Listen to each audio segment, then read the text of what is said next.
think that chair's more comfortable than mine. I knew you would say no matter what I did. Oh, sorry.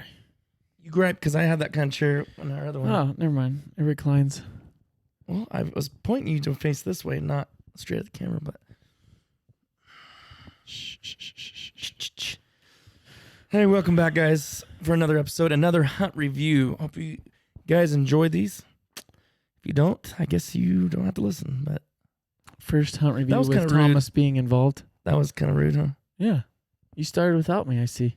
What? Doing hunt reviews. This is like the 5th or 6th one. You haven't hunted. I said that was rude to start without me. You haven't hunted. I can't. What do I say? It was rude to start hunting without You me. were invited to go to Nebraska. You were invited to all these other places. So. Anyways, I forgot to get my Pepsi so I could have something. It's right there. Well, that don't beat all. Did you do that? Nope. Where? It's Liar. It's right there, dude. Right in front of your face. How are you gonna see the ducks tomorrow when you can't even find a blue Pepsi 2 feet away from you? Daddy has no issue seeing the ducks. Yeah. So our eyes are bloodshot, by the way. Literally. And burning, skin chapped, lips chapped, eyes bloodshot. That's Feels the way it good. should be during. It does feel Feels good. Do you regret any of that? Nope, absolutely Because not. you knew the price it took Feels great. to pay. Yeah. So we're just gonna recap, and yes, I do still have the cough. We're gonna recap the hunt that we just had, an afternoon hunt, and Thomas's first hunt. Yeah, first hunt of the year of the year. 2020 season. So it felt really good. Yes, it did. Actually, I'm still like registering the hunt because I don't know. It just didn't feel real. Like, it was a great hunt, and usually the last couple of years, our opener just hasn't really been so great. Mm-hmm. We've had some bad luck. So we had a great day. I was super thankful for that. You know, it was only a half day hunt, evening hunt. So we ended up with 9 birds. And You shot pretty good for your first hunt back for the year. yeah, I mean, Especially for what you were using as a choke. Is that a secret? You don't want to share that information? I don't care. Of all Skybusters, you are the ultimate now. Yep. I'm lumped right in with the rest of them. So, And not because of what he was shooting, it's because of what choke he's using right now. yeah. So, last year I bought 2 kicks, chokes. One was a modified, one was a extra full. And I know what all you guys are saying right now. Extra full. You know what's funny though? Actually, there's Sniper probably 2 groups of people listening to this. Oh, yeah. So there's people that are just going to go off and be like, Mind blown. Skybuster, blah, blah, Yeah. blah. And then there's going to be guys on the probably I don't on necessarily- the other side. I've kind of changed my thinking on that. I don't think they necessarily think you're a Skybuster. They just think it's such overkill. Like, why would you need that? That's probably, I would think that would be the one group thinking that. Well, yeah. There might be a few Either guys way, in there thinking. I think there's guys that I think they know it's don't really care. They're going to use Oh, whatever yeah. they've used for however long Yeah, they've used it, which is probably modified. And then there's guys that will probably get upset because you have a full or an extra full or, whatever. And then there's guys that are maybe actually using that and like, hey, if you're hitting them with it, what's the difference? Like, why does it matter? You know what I mean? Right. Because just because you have a full, choke in there doesn't mean you're taking far shots. You know what I mean? And I think enough now. There may be new people to the channel or podcast that don't understand, but I think who we are and what we try to represent is enough to speak. Sorry to interrupt you, but whatever choke we use or whatever choke you use doesn't make you a better or a worse hunter. No, it doesn't. Like, I think people associate that with like, oh, if you use this certain choke, like you're better or worse. That doesn't mean anything. Mm-mm. It really doesn't. Like, if you're shooting whatever you're shooting, and I'm not talking about distance, I'm talking about wherever the pattern you want. Yes. It doesn't mean you're a better hunter because you use a tighter pattern. It doesn't mean you're a worse hunter for using a more spread open pattern.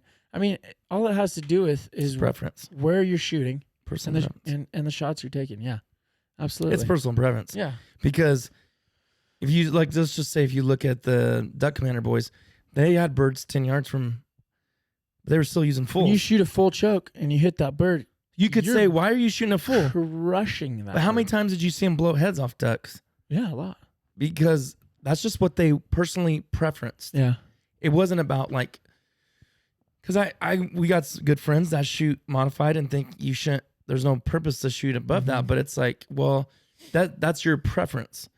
Yes, because a duck is 10 yards or 15 yards.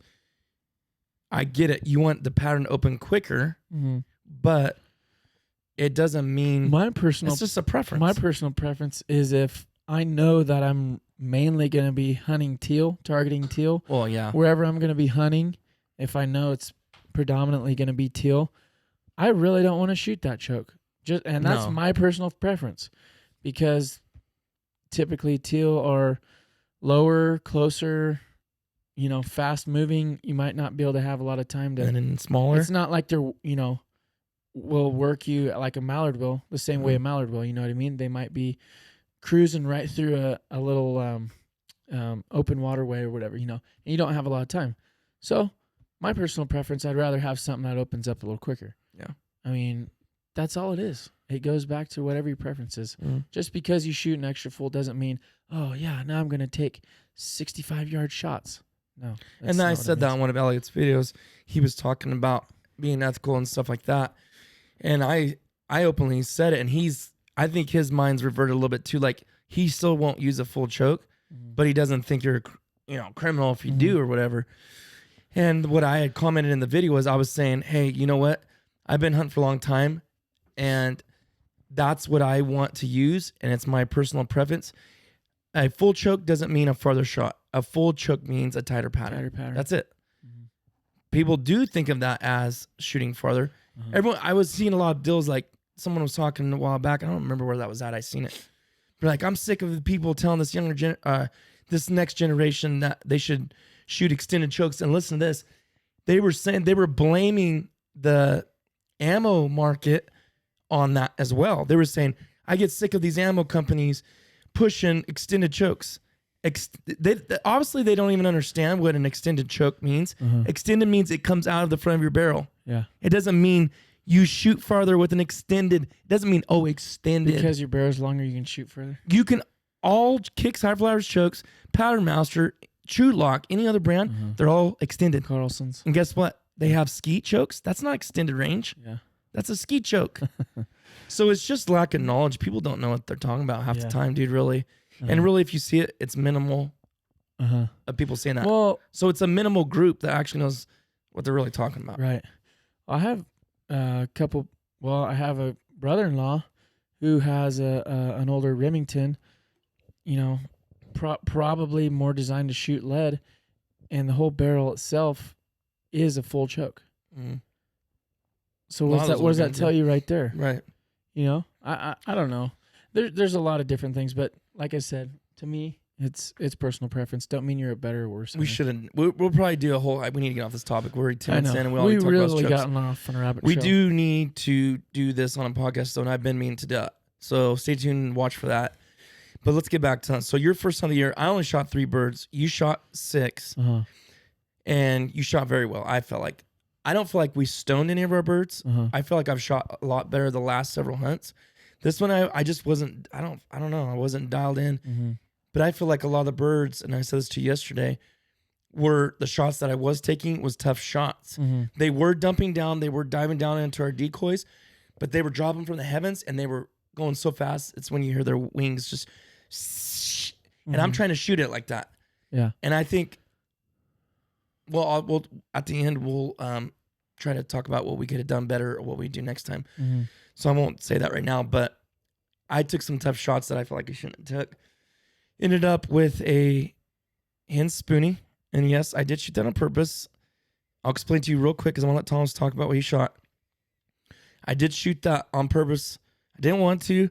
but it tastes all the same and pepper sticks, in my opinion, so it doesn't really matter.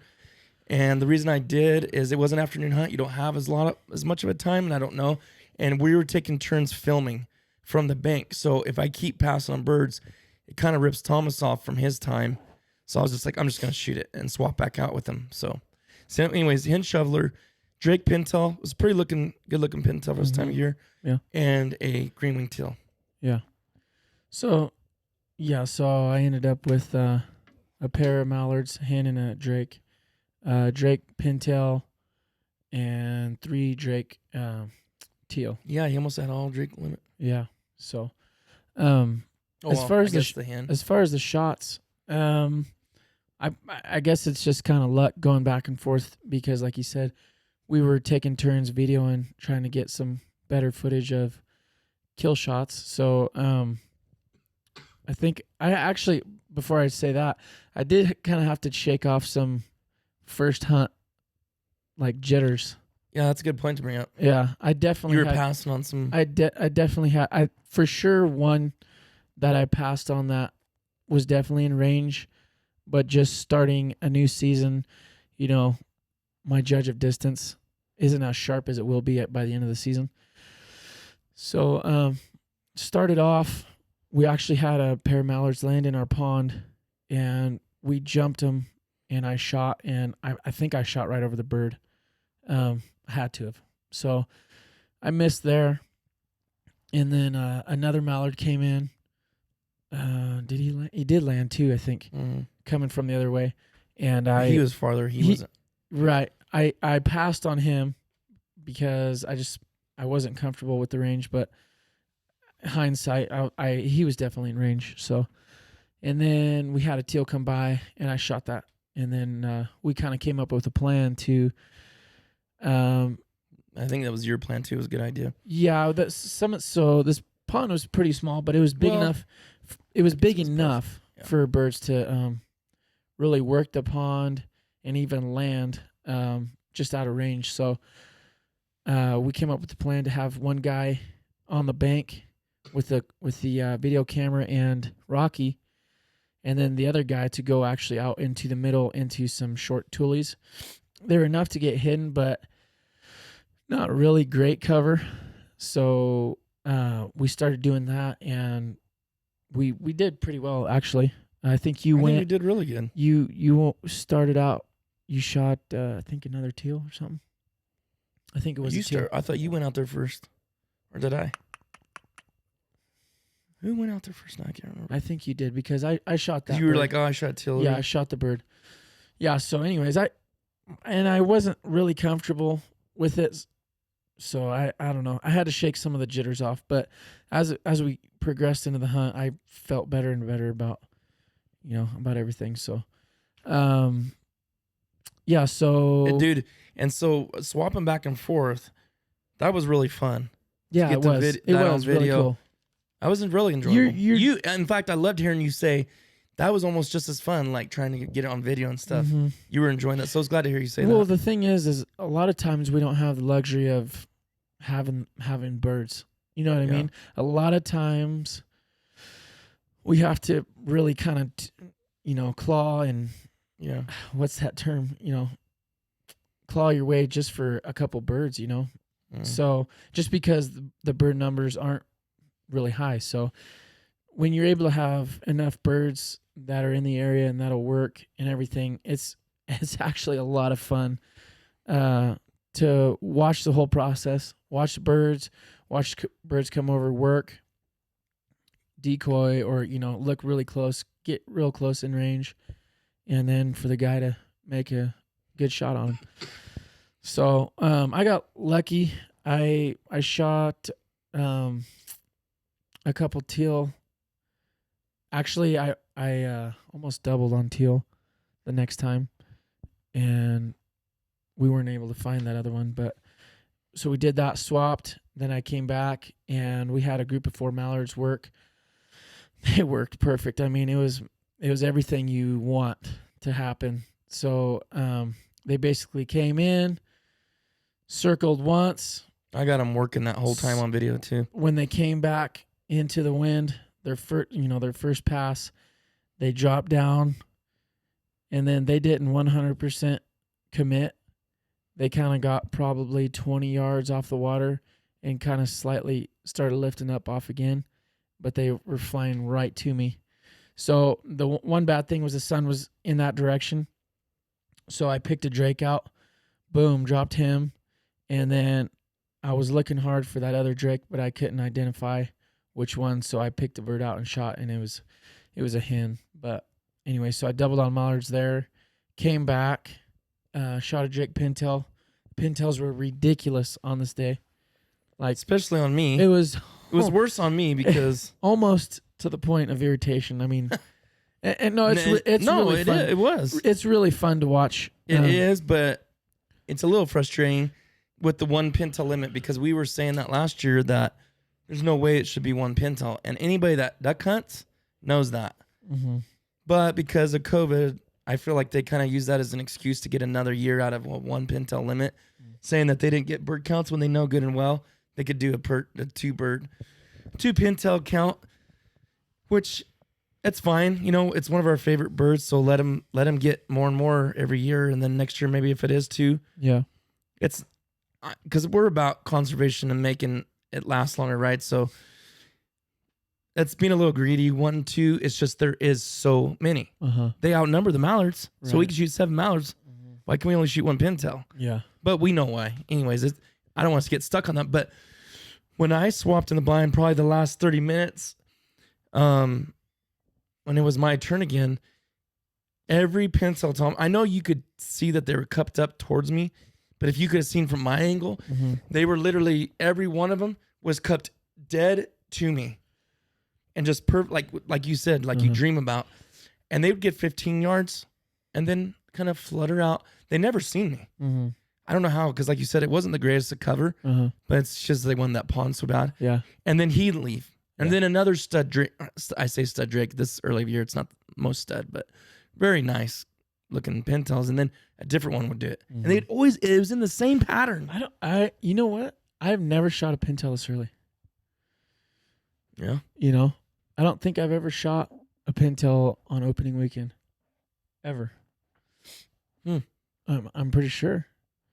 They shot a bunch last year. All those guys, they all got their pintails. Yeah. Well, I mean, but every year's different, though. They may not have been a couple years ago. It probably wasn't. I'm just saying for me. But anyways. Yeah, so did that. And then Drake pintail, same thing. I mean, just worked perfectly. And then finished off like right before we ended shoot time with one more teal. What was nice, dude, is like, so to paint a picture for you guys listening, the guy videoing, because Travis was kind of harassing us. We're on this app that we can all kind of chat to each other, like a video chat. And he was harassing us that, why aren't you guys wearing face paint? Why aren't you guys wearing a face mask? He was just harassing us, but he didn't really know what was really going on. Was we were sitting on the bank, not on the bank, kind of in the pond, but like tucked up in the grass. And as you sit down, the grass is probably 3 feet above your head. And we were completely shadowed. So there's absolutely no need. The birds did not know we were sitting. In fact, when I would look back at you, I couldn't hardly see you guys. Yeah. Could you the same way for you? We'd have to wave like, okay, I'm right here. You know, it's not getting in line of fire or nothing. But so whoever was filming didn't wear a mask. You didn't need to. You're in the shadows. And then when we got there, me or Thomas would put our face mask on. Yeah. I mean, obviously it wasn't that big of a deal because we had birds landing in between us. I mean, we had multiple birds just land in the water. Closer to the guy on the bank. They were mainly pintails, which we had both shot our pintail already. So, you know, obviously we're not going to shoot another one. So, anyways, the wind, what do you think the wind was yesterday? I think it was 6 or 7. It was probably 6 maybe mile an hour wind out of the northeast, I think. So a little bit of movement on the water. But yeah, it was really fun. Let's cover over lessons learned or things we would do different. That's kind of how I'm going to start doing these hunt reviews, guys. Last 10 minutes of the episode, I want to cover that. Things that we learned or would do better next time, and some of those things might help you guys out, maybe. So, lesson learned, and this is kind of a hard one. Rocky listens to me. We worked really hard in the off season for him not to break, because I just don't tolerate that. And he is not breaking with me. He has not broke with me. He tried to on the hunt that was on our channel from last week, but I stopped him. And he never did again after that because I went and picked the bird up. That's kind of a way to not punish him, but let him know, hey, you do that, you're not getting the bird. But he was fine and dandy with me. As soon as we switched and Thomas was videoing and holding Rocky, or not really holding him, he was breaking. And so, I don't know, it kind of is a bummer because it's not Thomas's fault. And it's really not Rocky's fault that his master's not taking care of him, but it's like, trying to think what I could have done differently in that situation. Yeah, it was because technically he shouldn't do it no matter what. Mm-hmm. Well, he wants to be with you. Mm-hmm. The whole time you were over there, he was just like zoned in on you, almost kind of whimpering a couple times. Like really? he was looking for you. He wanted to be where you were at. So I think it was probably like too much for him to like. He hears a shot, sees the bird, because he saw everything. Oh, yeah. And see the bird and, like, not go. You know what I mean? I can kind of see why he would want to do that.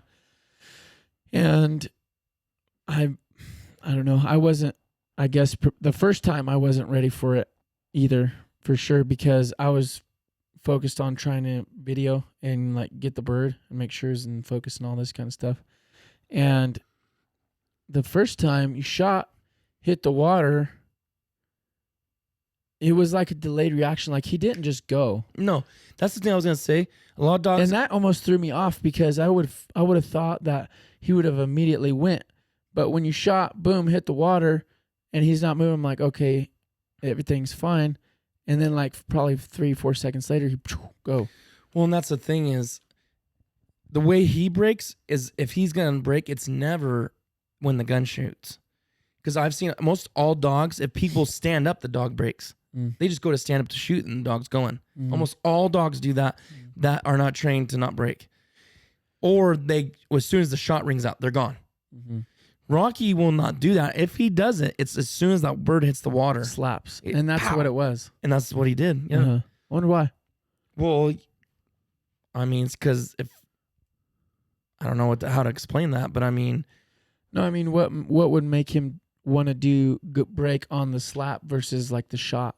Well, because he sees it. He sees it hit the water, and he knows when it hits the water, I usually send it within 2 seconds. Yeah, right. Which that's why does that make more sense now? Why I was telling you, I try to delay it now. I don't know if I told you that. Yeah, you did. But I'll try to wait and high five. And I'm not doing it because we need to high five or we ever really do. Yeah. But just to make noise, ruckus. Don't send him until you're ready for him. I'm ready to go. because and it's a habit I've created for him, is as soon as he hits the water, I'm excited. Yeah. Rocky. Well, especially too, I think starting with a puppy, you know, and you're wanting them to be excited kind of from, you know, coming up, like you're wanting them to create excitement, right? But then now that's in Rocky already. He really, really wants it. Yeah. You know what I mean? And like you said, boom, bird hits the water, Rocky, and he'll go. He's used, like you said, he's used to that already. He's almost brainwashed that way. It's just something new that we've never really done anything like we did the other day. Exactly. So it was definitely new for everyone. All three of us. So that was just a lesson learned. It wasn't like, oh, I did so. Okay, here's another lesson learned. You can't get too overexcited. You got to stay focused. So that would be my word, is stay focused. What I mean by that is,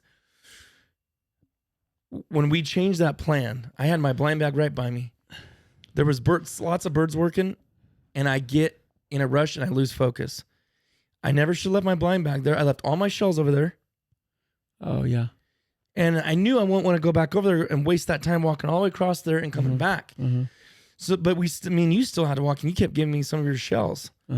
So it's like, dude, it doesn't pay off to get ahead of yourself, because in the long run, it hurts you. Yeah. Yeah, we kind of had some of our stuff spread out because like you said, we made an adjustment early on in the hunt. So yeah, I mean, stay focused, I guess. I get it. There's birds flying. Right. I get it that you're excited. You want to get hidden and shoot some birds. Mm-hmm. But in the long run, does it pay off to not be prepared like you should be? Mm-hmm. It doesn't. Yeah. And so that was something I thought of yesterday. I was like, man, I really blew that. That just took time. It threw things off. It just didn't make it smooth. Mm-hmm. And so I don't know if there's anything you want to add to anything you could have did better, or how we could have set up better, anything like that. I think our setup was good. I mean, I didn't really like the fact that we had to avoid this one range. Yeah. And they all kept landing right there. Well, that was dictated by the pond layout, though. I know, but that's a lesson we can take from that. Like, if we would have really evaluated it, what the birds started consistently doing for the last 2 hours, I think we could have moved the camera guy sooner. Or what do you mean? We could have moved the camera guy the last 2 hours because they kept doing the same thing. We repositioned where the camera guy was. Yeah. Because we were like, I don't like that. I don't like you being there. You're in my zone of shooting. So we moved over here, and then everything was landing between us and the camera guy. Yeah. And when we said earlier, we could have went on the other side. We could have went over there where we originally were, and that would have been perfect. Because you never shot that way. Yeah. The rest of the time. Mm-hmm. Yeah, that's true. We could have moved the opposite direction instead of moving north, is what you're saying. Yeah. Yeah, for sure. The camera guy could have moved back where we originally were at and never been any type of way. Yeah, for sure. I avoided a lot of those teal shots just because it was towards you, and it was like, plus if I jumped him, I wouldn't have hit him anyways. I couldn't hit none of those stupid birds. Yeah. Should have just water swatted him. If I could have still hit him. Yeah. Anyway, so it was a good trip. No, it was. It was a lot of fun. Yeah. Something new, new area, new tactics. We scouted a lot of different areas we've never seen. Mm-hmm. Yeah. So. Saw a lot of new country. So it was fun. A lot of fun. Yeah. All right, guys. Well, till next hunt review, next episode, we got some good guests coming on. We were going to have them on a little quicker, but that's a little bit of a delay. So we got two guests I think you guys will really enjoy, and backed in our hunt reviews on top of that, and just some other stuff coming up. So thanks for listening, guys. We'll see you on the next one.